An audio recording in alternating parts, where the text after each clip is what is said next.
There was someone at a Fortune 500 stopped by our booth at a conference. He was on crutches. He said he broke his rib skiing.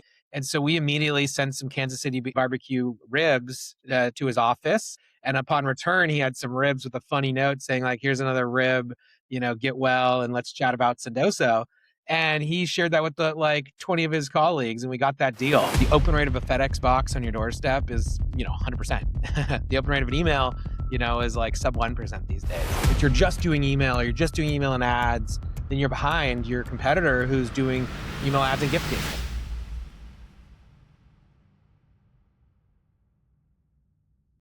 All right, welcome back, listener.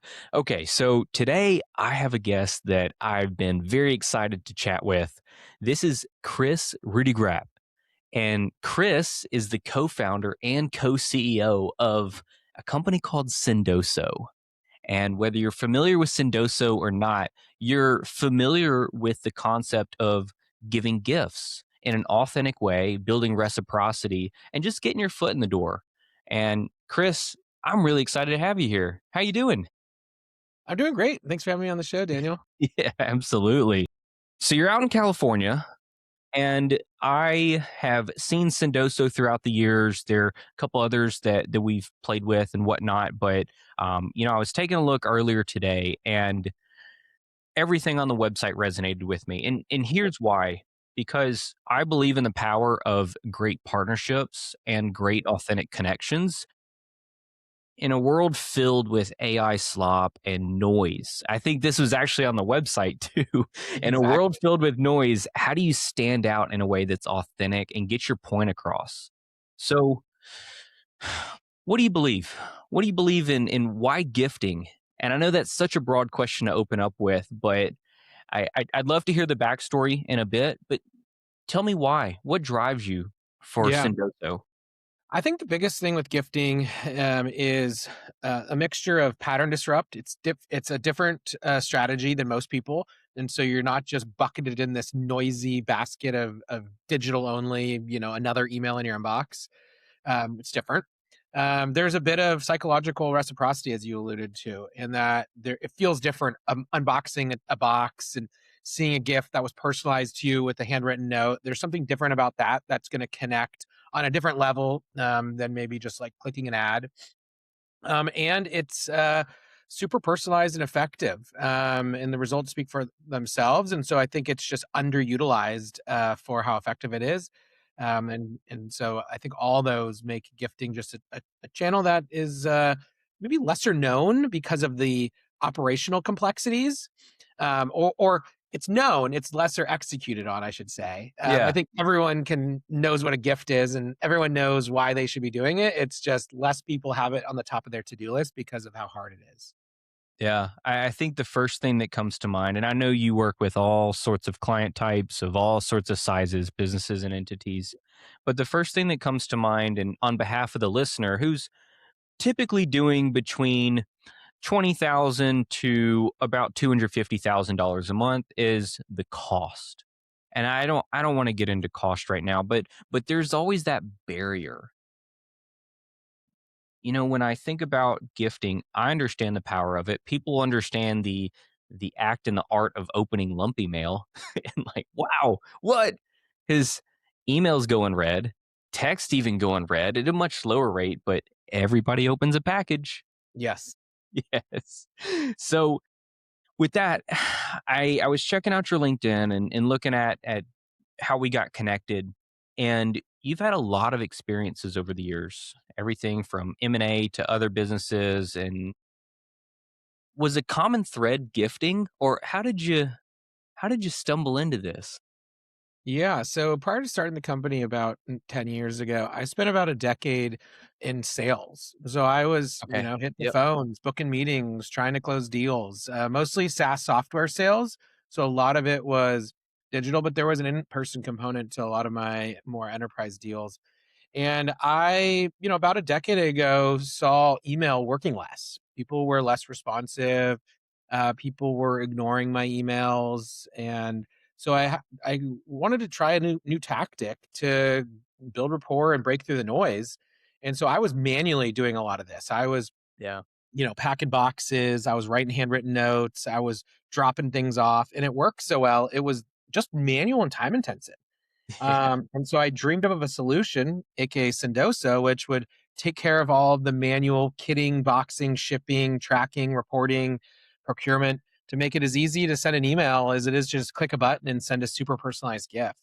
Yeah. And so that kind of solving that problem for myself is what led me to solve it for, you know, tens of thousands of other businesses that utilize us. Yeah. Yeah. And one thing that I saw on the website was it 50 million sins? Yeah, there is because we do besides just gifts, there's also postcards and print on demand collateral. So there's an extensive catalog of what we offer. And so we've seen a lot and we've seen, hundreds and hundreds of millions is spent on our platform.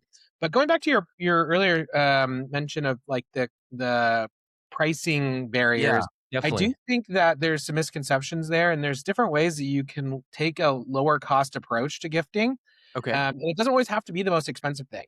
Like, for example, maybe either through your own research or through using AI on Sendoso, if you're a customer or thinking about becoming a customer, we can provide you with suggestions and saying, hey, you're looking for a low cost gift option. We can provide you with that and maybe personalized. Maybe Chris likes golf. You don't have to send me a brand new Scotty Cameron driver that's like $1,000, but maybe you send me some golf tees. I need those. I always need those. Or maybe it's a custom ball mark and that's $8. And sometimes it's the thought that counts and something that's usable, that makes a difference. Um, one of the ways that I got started way back in the day was sending out, Starbucks gift cards, and we do a ton of those that are just come across as genuine. Hey, let me buy you coffee, or hey, here's a DoorDash gift card. Let me buy you lunch. And if that's accompanied by a genuine message, it can be a lot different than just sending a plain email. Yeah. Just following up. No, let me Yeah, send you coffee lunch. exactly. Um, so coming back to that, I want to put a pin in that because I would love to see how I could use gifts for our service we provide to clients, which is building out webinars, VSLs, one to many funnels for them. Um, I'll put a pin in that. I want to come back to it, Some but ideas for that though. yeah, yeah. Let's brainstorm later. Um, so with that, as co-founder and co-CEO, who is the other co-CEO? His name's Abe Okay, Rajram. excellent. I hired him. He joined the business a little over 2 years ago, maybe 2.5 years ago. So why co-CEO? What led you to that decision? Yeah. So, having a co-founder in the early years was great to have someone that was locked in. You could divide and conquer. And in addition to that, I brought on early on a very senior COO that was super helpful in, again, dividing and conquering, being a thought leader that was going to be at the company for a really long time. Now, that COO, she's parted ways after almost 7 years. My original co-founder parted ways after almost 8 years, and so there's some advantages to having two really smart people run a company and divide and conquer. While I'm talking on this podcast, evangelizing for Sendoso, spreading the good word, he's in another meeting, maybe with a one-on-one, or maybe he's talking to a customer, maybe he's working on some, OKR planning for next quarter. And so I think that's really what it was for me, which was having two smart people being able to divide and conquer and run the Mm. business. Well, when we think about the listener here and in that business size, you know, any words of wisdom you'd give them when they're making that first key hire, apart from an agency hire, an outside vendor, anything come to mind? Yeah, I mean, I'm a firm believer in agencies and contractors when possible, but if you're looking for your first strategic key hire that's going to be full time, I would, put down a list on pen to paper on your computer of things that you're really good at and things that you're not really good at and things that you like doing and things you don't like doing. And Yeah. then go hire for somebody for the things you're not good at and don't like doing. And that's what I did. My first hire was focused on some of the finances, some of the HR, some of the back office stuff that I was like, not my favorite. I want to be talking to customers. I want to be doing sales. I want to be working on our product. And so there's other people that want to do the opposite. And so just go find somebody that's strategic. Excellent. Absolutely. And listener, if you do that and you're intentional with it, I promise it's going to uncover a lot of things deep down. It's going to be very therapeutic. Yeah, I've done this exercise, Chris. You did this exercise. Anytime you can put literal pen to paper, and I suggest that it's better if you do it in a notepad. You can put it in a Google Doc, but it's just therapeutic. There's something about it. I And know. topic for another time, but this isn't business therapy. Hey, well, it might be for the right person, but Yeah, yeah. going back to how you built this, when we think about 50 million sins, everything from postcards to luxury items to I saw have a private chef come into your home, send a private chef. Then how are you fulfilling that? Like obviously it's not you sending it out. You're not putting on the chef hat going in. But tell Yeah, me about that. What tell me it's about a the growth. mixture. Yeah, it's a mixture of a global network of warehouses that we operate, and we're storing and kitting things together for our customers. Most Yeah. of those warehouses are full of like branded swag or custom kitted boxes of gifts that you want to send out. That we might procure in larger quantities and then send one at a time, or send 10,000 at a time. Then we have this kind of marketplace of global options that are very localized. So it could be Hmm. a, Milk Bar in New York, or it could be some macaroons in Paris, and everything in between. And this network of partners and vendors does a fair amount of the drop shipping for us, but we've curated it. We put some different guardrails on it to make sure it meets brand guidelines, etc. And so you have that network. We also have, an extensive digital catalog of gift cards. There's thousands of gift cards you could use through our platform, and then there's digital experiences or virtual experiences. So our goal is just to curate everything, and then postcards, print on collateral, non-gift items, but things you might want to send out anyway. And we want to be that one-stop shop so that if you want to send something to somebody else that's a gift or a direct mailer or swag, we can procure it and Yeah. ship it for you. Oh, that's great. Yeah. I knew But it there wasn't was. easy. That is a Yeah. hard task, and scaling, for over the last 10 years from start our first warehouse was, like, the size of a bedroom, in fact, it was a storage locker in Las Vegas. That was our first one, and then that scaled to now our largest facility in Phoenix, Arizona is over 200,000 square feet, which is, like, the size of multiple Costcos. So, you can Mm. imagine in between that, we've had many of iterations because it's you can't just go buy a 200,000 square foot facility day one. You have to grow into it. Tell me about some of the trials and challenges in that. Has it been mainly you procuring the deals with warehouses or other vendors like that, or is it that the CEO COO? We have a whole team there. Okay. So we have a team that works on our marketplace partnerships. We also have like a kind of supply chain team that's looking at their vendor relationships.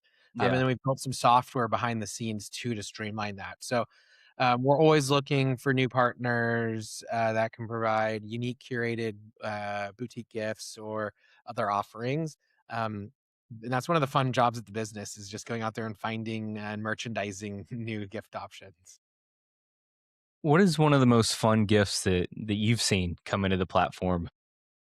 Yeah, I mean, man, the list goes on. I mean, we've sent Traeger barbecues, which are fun. We've sent golf clubs, we've sent Rolex watches. Those are more on the high end side. But I think the beauty of our platform is the personal touch to it. Like, for example, Yeah. was something we internally did a few years ago. There was someone at a Fortune 500 stopped by our booth at a conference. He was on crutches. He said he broke his rib skiing, and so we immediately sent some Kansas City barbecue ribs to his office.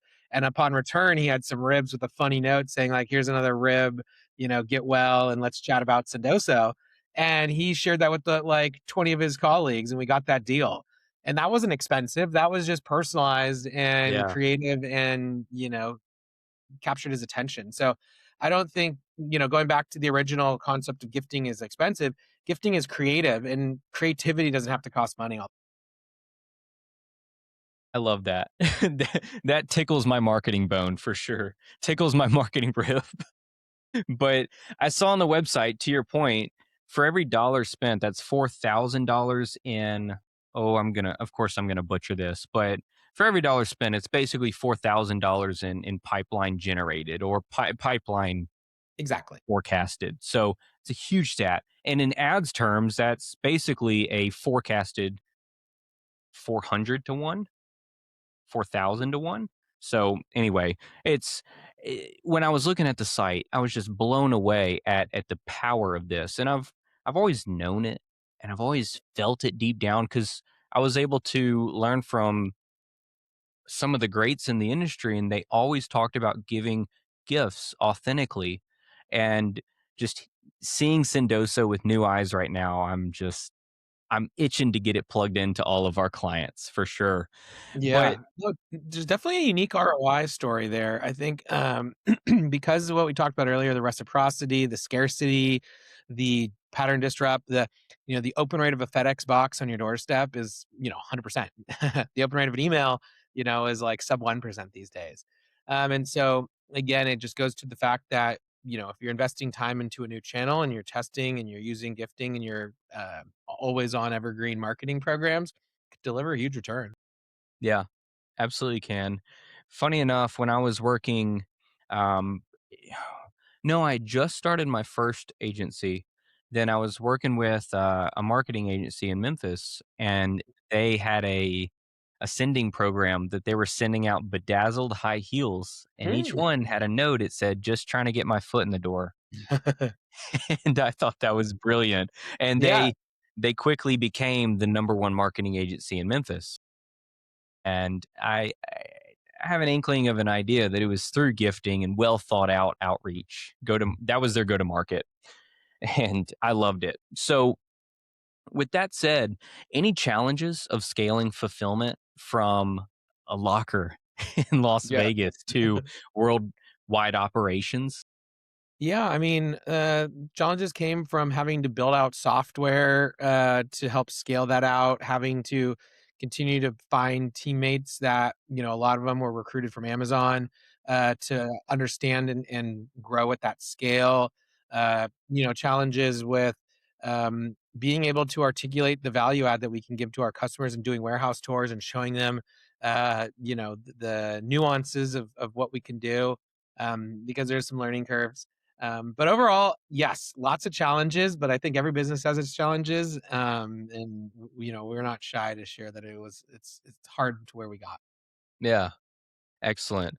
When you approach new client acquisition, early on, how were you was it more guerrilla style? What I assume you weren't running ads for it. Were you drinking your own medicine and sending gifts? 100%. Yeah. So we All the because my above. yeah, exactly. Because my sales background, day one, we were pretty aggressive in our sales outbound motion to target accounts, doing more of an account-based marketing ABM approach. We were doing field events and going and showing up to different, conferences and trade shows very early. We were doing a ton of gifting, obviously, that Yeah. makes a lot of sense. A ton of thought leadership content, putting out blog posts and data studies, that was really effective for us. Partnerships in the early days, finding some tech partnerships with some of the other tools like HubSpot and Salesforce and some of the, sales automation platforms and marketing automation platforms. And all those things kind of continue to snowball our momentum into helping us be the sizable company we are today. So, Chris, what I'm taking away from that is you didn't just use one channel and one mechanism. You were very strategic in understanding who exactly was the right type of client for this and approaching them from multiple fronts. Correct. And I'm sure we follow similar people in the B2B marketing space. And it I was picking up on certain things that you were saying there. Like, yes, top of Yeah, mind, omnipresence, and exactly. just, hey, I'm here. This is what value I bring to the marketplace. And yeah. So I And as like much that. as I preach about gifting, I preach even more about omnichannel in that Yeah. I'm not suggesting you just send out a gift, close your eyes, and you're gonna make gazillions of dollars. I'm Yeah. suggesting you gotta do emails, you gotta do gifting, you gotta do cold calling, you gotta do social media, you gotta do content marketing, you gotta do, all the different channels out there because you need to be everywhere, your potential buyers are, and you need to catch them at the right time with the right message. And so, my biggest you know thesis and advocacy track is that if you're just doing email or you're just doing email and ads, then you're behind your competitor who's doing email ads and gifting or email ads and Yeah. content. So you need to do it. Well, let's segue from that into the webinar VSL discussion. W- I gave you some context there. That's what we specialize in, these one to many funnels for these clients. Normally our clients, they have traction. They're already doing 10 to about 40K a month, and they're trying to get to 100 and then the 250K a month. With their offers, it's normally a coaching plus done for you or done with you type of offer, and the live workshop and or pre-recorded VSL works really well for them. Video sales letter, listener. Um, so we use the normal slate of things: emails, SMS, plus advertising, multi-channel bolted on top of it. But I'd love your take on how gifting could fit in. And one thing that I've always kind of preached is, let's say you're using LinkedIn automation. That's great and all, but instead of going out there and messaging, "Hey, tell me about yourself," it's that, but hey, I'd love to invite you to a workshop, invite you to a live thing I'm doing. I mean, it gets a much better response rate. 100%. So what are your thoughts on it? I'll leave it open ended. Yeah, so I think gifting can play a role in a couple different areas in that. One is you can use gifting as an incentive to show up and saying, hey, for the first 10 people that register, you get X. For the first 100 people that attend, you get X. So there's a bit of an incentive to get people locked into, attending or showing up to the webinar. Two, you can use, gifting or mailers to send the invites out, and it doesn't have to be expensive. It could be like a golden ticket, where you're just printing some golden ticket and mailing it out to your target prospects that you want to show Yeah, up, and grabbing their attention there instead of just sending an email invite. So send an email and a golden ticket. You can also do, some surprise and delight gifts for follow-ups. You drove people to this event and now you need to convert them. Well, why don't yeah, you send them a thank you gift to build more rapport and that reciprocity and getting them to, move into your funnel more. I excellent. think those are some of the easiest ways. There's Yeah, other creative ways too, like you could run an ad with an incentive to sign up for the webinar. And so that combines ads, gifting, and your webinar strategy. excellent. I've How would I get over the hump of asking for their shipping information, mailing information, because they're just registering for a webinar. They're not expecting to enter Yeah. all their info. So I think there's, if you're using a technology like Sendoso, we offer mailing address data included in our platform through smart delivery. You could go out and find that data yourself manually on the web and spend some time there. Or if it's an incentive, and they're opting in, then they're very likely to want to provide their address thereafter. And so that's another easy way to do it too. Excellent. No, that's great. And of course, if it's something that they are a client and they've already bought before, or buying a low ticket and then ascending into another funnel webinar, you already have that data, listener. Exactly. So, no, that's great. So when we think about the listener and the clients that we work with, Kris, I spent all of last year writing, I guess you can call it a manifesto. No, it's basically a white paper over the pillars of an AI proof coaching business. And I start this off because I think there's a lot of AI slop and there's a lot of noise out there, but more importantly, it's commoditized information. AKA, if you're just selling a course, just a course, buy a course and watch the videos.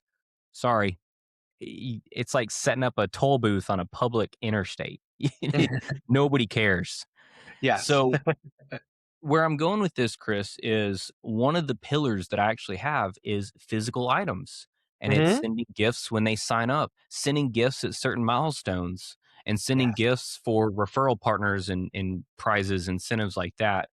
So I'd love to hear any examples of coaches or information esque businesses using Sendoso. Anything come to mind there? I think uh, the use case I think is pretty similar in terms of how do you think about your buyer or customer journey, and you could be any business, And you could, and I think that's again an area where you need to take a step back. You can draw it up on paper, you can draw it on a computer using a diagram, but think about like what's the optimal engagement strategy. I think too many people go run into like, I needed to get new clients. I'm just going to start emailing them all of a sudden. But then you're like, well, should I just send them 5 emails? Should there be a phone call? Should I, what should that look like? And so I think if you are, holistically looking at the buyer and the customer journey, well, maybe you want to start doing a customer welcome gift for new customers, or maybe you want to have a thank you gift for 1 year of service. Hmm. And start to think about that. Hey, I want to make sure every quarter I'm in touch with this customer instead of just like setting them up and forgetting it. And so all those different touch points, now you have to decide, what is that? Is it an email? Is it a phone call? Is it as a gift?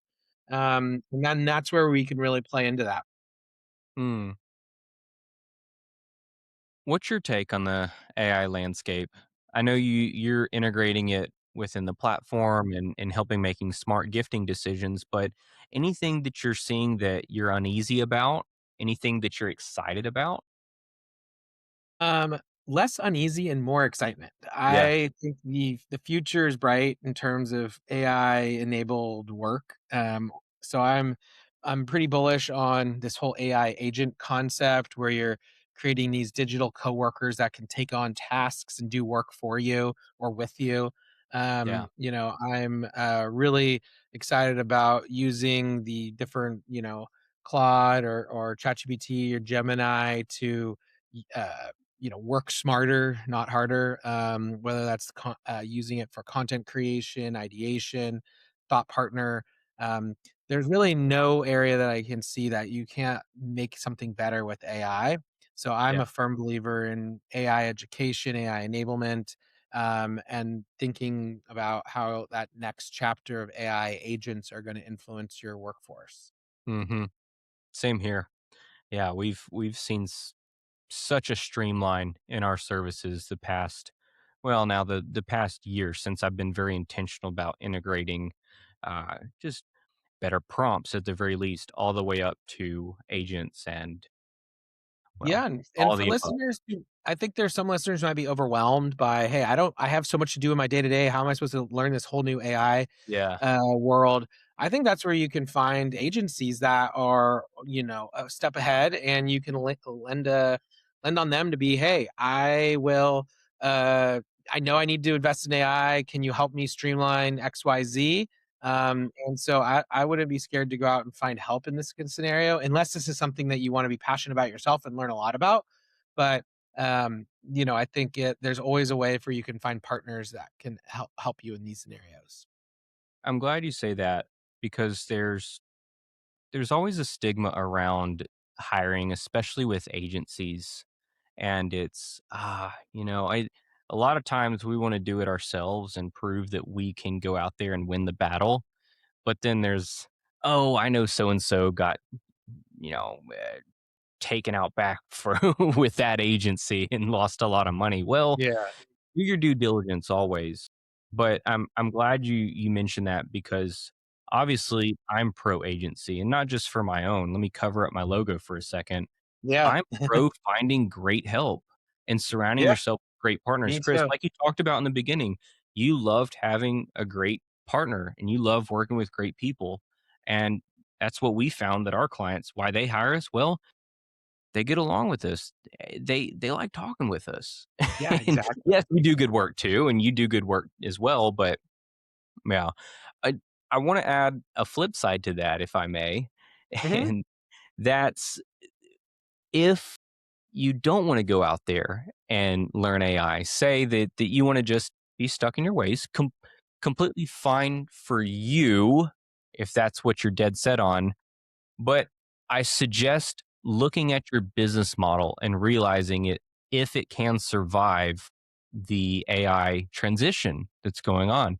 And a little bit of a reason why I wrote the AI proof pillars. But for example, Chris, I'm working with a client. He's a Hollywood actor. And what we did was switched and pivoted, et cetera. And we just launched, it's an experience offer, and Hmm. he is taking a small 14-person group to the Cannes Film Festival, red carpet access Oh, plus a cool. private villa.